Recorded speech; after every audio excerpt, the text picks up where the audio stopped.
Hello, BookTube. I've got a little bit of mail for you today on a bright, sunny Wednesday. Lovely, beautiful, crisp day. We've got a few packages and a periodical.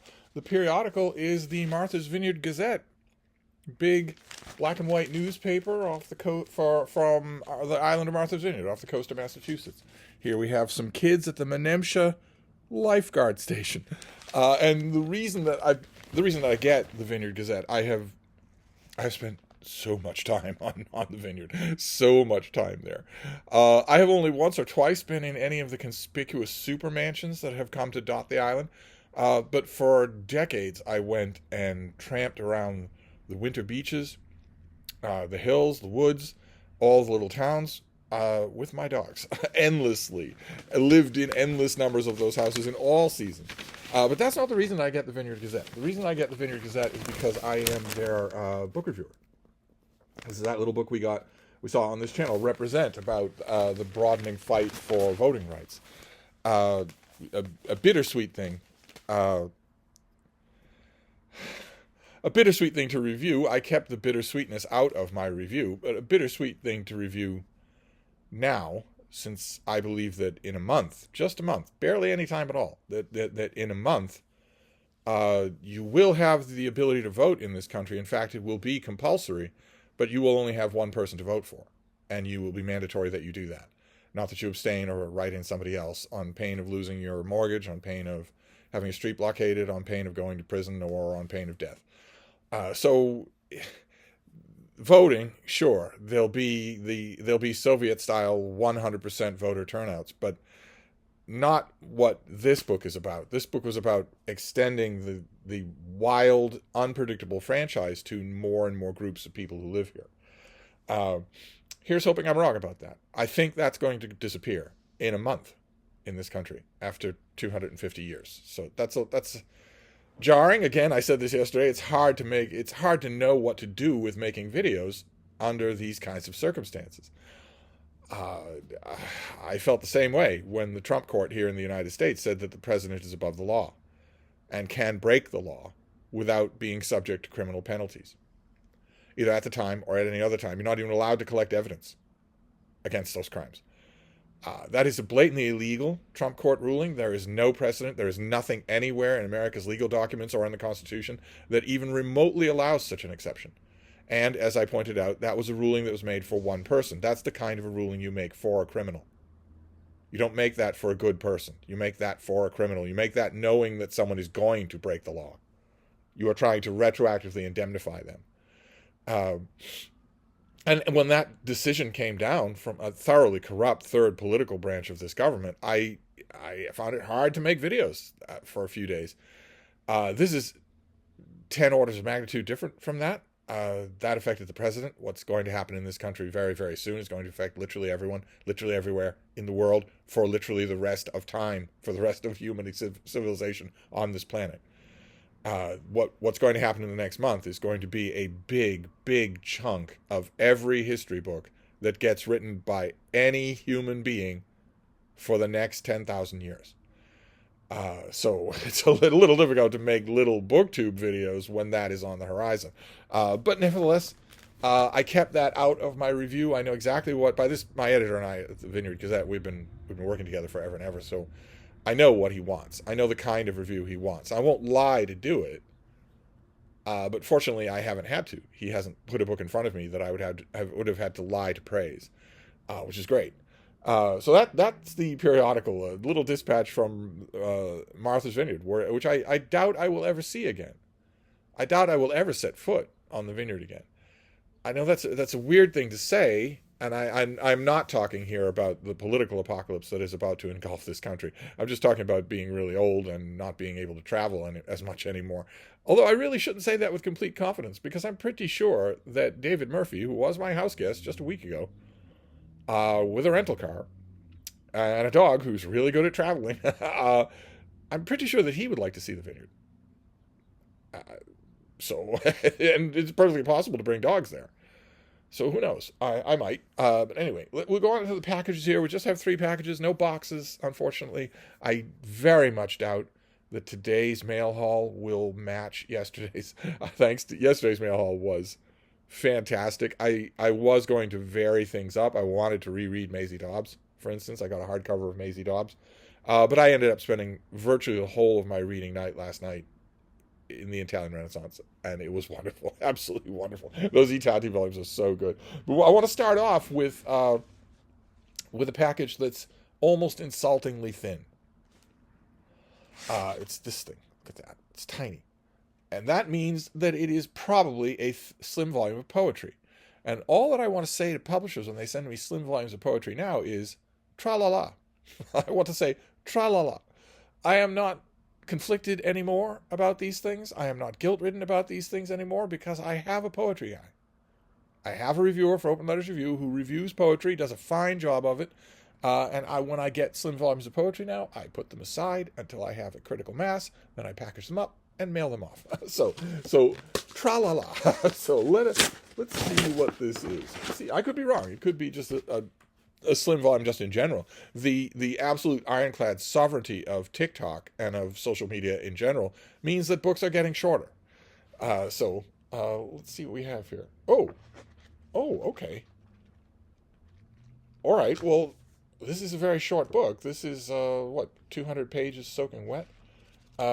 But it's not a slim volume of poetry. It's Expatriates of No Country, the letters of Shirley Hazard and Donald Keene. How wonderful. How absolutely wonderful. I don't have a slip for it here. But let's see what we have here on the back. For more than 30 years, the acclaimed novelist Shirley Hazard and the renowned scholar of Japanese literature Donald Keene, don't miss his books. Some of them are very, very big, but don't miss them. They are incredibly good. Maintained a remarkable epistolary friendship. This book presents Hazard and Keene's correspondence, offering readers a new and intimate perspective on the work and achievements of these towering figures. Okay, this is edited by Brigitte Olubas, who's a professor of English at the University of New South Wales in Sydney. And I would really like to talk to her, because the back of the book says that Shirley Hazard and Donald Keene corresponded for more than 30 years. And this is the book. So now I really want to know the editorial criteria. Maybe they'll be listed. Yeah, there's an introduction of about 15 pages in here. But I don't think 15 pages is going to count for this. I think, now I want to know, were all of those letters available? Were a lot of them destroyed? Were a lot of them very quotidian? Were these... some of you will be old enough to remember having snail mail correspondence. Actually, the patterns have extended to email correspondence as well, where some of your correspondence are meatier than others. Some of them want to wander, and they encourage you to wander, whereas some are far more quotidian. I guess I'll find out. I'll find out all about this. No idea, though. I didn't get a sheet for it, so I have no idea when it comes out or anything. This looks to be the finished copy. This has an ISBN on it. So this could be coming out soon. Anyway, let's just press on here. And I promise I will not start every video for the next 2 weeks with that same threnody about how the world is about to change. I promise I won't do that. Those are bad openings. They're very grim. You people put up with enough from me as it is. And besides, you can read the news as well as I can. So, fantastic. Fantastic. This is the finished copy of something I've been waiting for. This is by David Hone, and it is uncovering dinosaur behavior, what they did and how we know it. This comes out in early November from the folks at Princeton University Press, and this is the finished hardcover. Again, fairly slim for the subject matter. This could be 10 times as big. Let's see here. This has a nice quote from Publishers Weekly. Our understanding of dinosaur behavior has long been hampered by the inevitable lack of evidence from animals that went extinct more than 65 million years ago, and whose daily behaviors are rarely reflected in the fossil record. We're looking through a keyhole at this world. Today, with the discovery of new specimens and the development of new and cutting-edge techniques, paleontologists are making major advances in reconstructing how dinosaurs lived and acted. And this book provides an unparalleled look at this emerging field of science, presenting the latest findings on dinosaur behavior and explaining how researchers interpret the often minimal and often conflicting information available to them. And, quite apart from, I love dinosaur books, absolutely love them, and quite apart from any of that, I think this book, I haven't actually sat down with this thing in any great detail. But I think its greatest fascination for me will not be the dinosaur bits. Uh, it will be the author, David Hone, breaking down the reconstruction bits. I think that will be the most interesting thing for me is, well, we know where these things lived, we know what they ate, we know when they died, but here's why we say that they climbed trees. Here's why we say that. You're not going to find a fossil in a tree. But here's why we say that they climbed trees and that they did it regularly. Or things like that. I'd be fascinated in that. So I will. We've got two. This is about 90 minutes reading for me, and that can happen tonight. So right now we have our heads well above water for reading the books that come in the mail, which is of course ideal. You would like that if you could get it. You would like that. And then we have this final one. Oh, it's fighting me. Oh goodness. I should really put these scissors right next to me when I'm opening mail. This is 3 times in a row. We have to cut this one open. And I always quip on this channel that the harder you have to fight to get into a package, the less worthwhile are its contents. But that was proven wrong yesterday, very much so. So let's see what happens today. Let's see what happens with this one. Oh my. Okay. All right. This is another finished copy. This comes out. Okay. It's very late getting to me. This is an October 8th release from Europa Editions, a hardcover from Europa Editions. This is Eric Emanuel Schmidt. Paradises Lost: The Passage Through Time, a novel. With blurbs.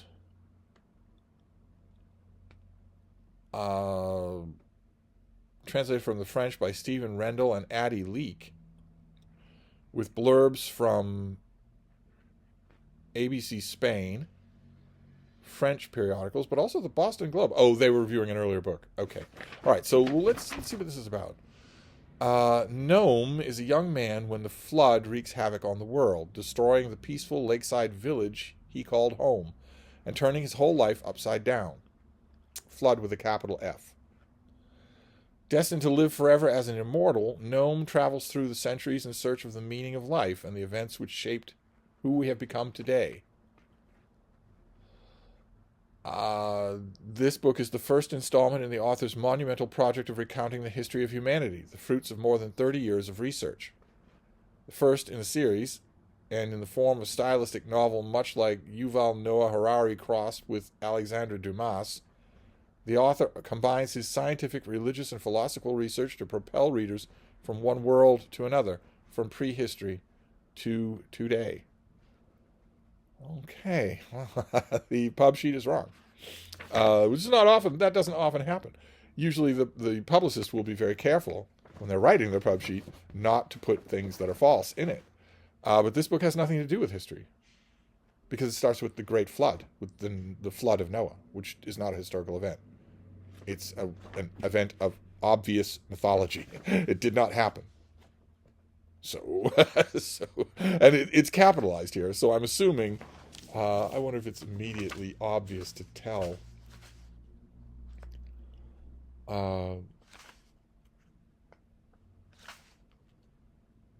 No, it's not. It's not immediately obvious to tell here, but it doesn't matter. If this starts with the Noachian flood, then this is not about history, because the flood of Noah did not happen. Absolutely did not happen. It is an obvious work of mythology. An old man summons all the animals of the world in mating pairs to a wooden boat to survive a catastrophe and repopulate the world. That only works if you think the world is about the size of here to Fitchburg. That's the only way it works, is if you are almost 100% ignorant of the world.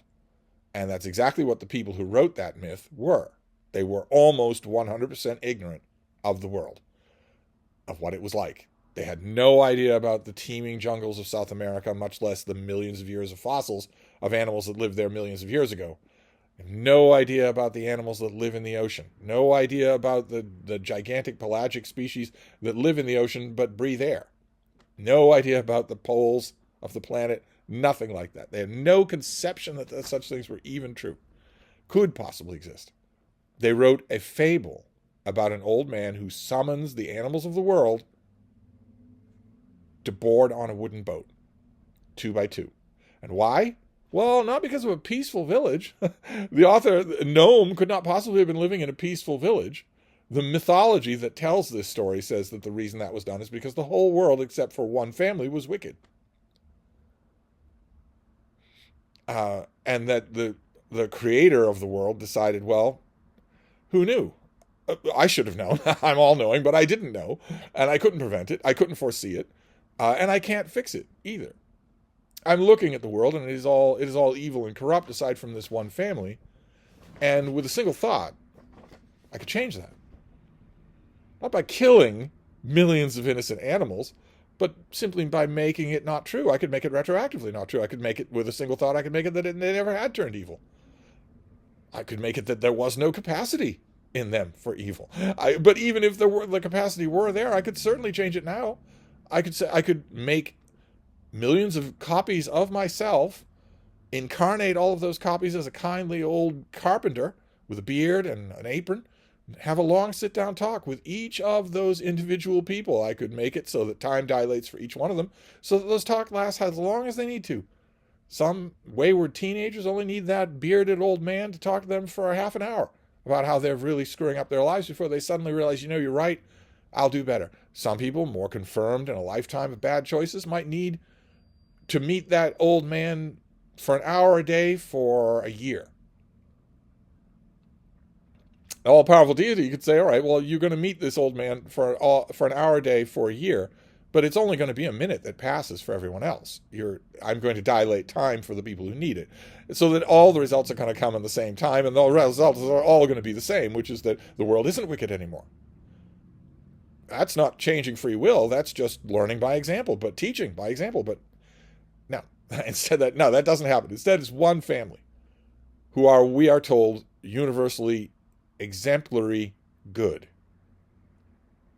And boy, do they show it, right? And boy, do they show it once the waters recede and their wooden boat hits land again. They show how good they are right away. The old man gets drunk and naked, and the two of the young women decide, well, if we're going to repopulate the world, we're going to need him to rape us, and he's too drunk to know what he's doing, so we'll just fool him into doing that. Now, it doesn't work except as a story. As a story, it has certain dramatic elements to it.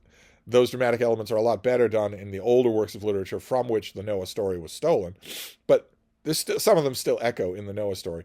So if this book, which claims to follow an immortal character through history, starts with Noah's Ark, it might as well go to Narnia after that, because that is not part of history. There has never been, while humans have lived on this planet, there has never been a worldwide flood.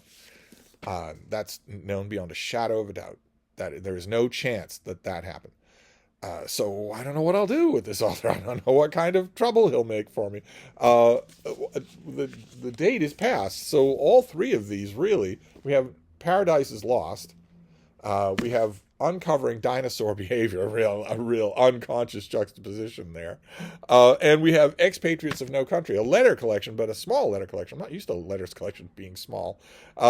This is 3.5 hours reading for me. So this is a rare example where I will put all three of these on the pile for reading tonight. I'm really, really tempted with my reading tonight to simply go back to the Italian Renaissance. I'm really tempted to do that, but I can't go back to the Italian Renaissance and just live there. I can't do it. So I probably won't. I will just exercise some self-control. I want to reread Maisie Dobbs. That's been 20 years. And I will read all three of these tonight and see what I make of them. So anyway, there's the mail for today. An absolutely sinfully beautiful day. Tempting, very tempting here. The days are a tiny bit cooler first thing in the morning. Almost to tempt you to put on a sweater. A tiny bit cooler in the evening. Almost to tempt you to put on a sweater. And that made me think, okay, should I be thinking about that? But from what I can tell from the data that I'm reading, next week is going to be in the mid-70s Fahrenheit here in Boston. Hot, in other words. So the type of day where you wouldn't dream of having sweaters at the ready because it's going to be hot in the middle of the day. Windows open. David Murphy removed the AC units from the windows. That was a gamble in early October. That was a gamble now in the new world. That's a gamble, but I took it. I guess my surly house boy could reinstall them if need be, but I think we'll rough it instead. Next week is going to be warm. In the middle week of October in the 21st century in Boston.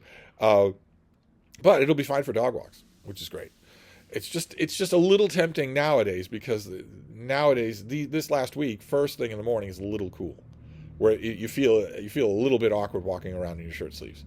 But we shall see. You'll hear all about it on this channel as we march toward the first week in November. So I'll wrap this mail up for now. We'll hope for more tomorrow, and I'll see you then. Thank you, BookTube.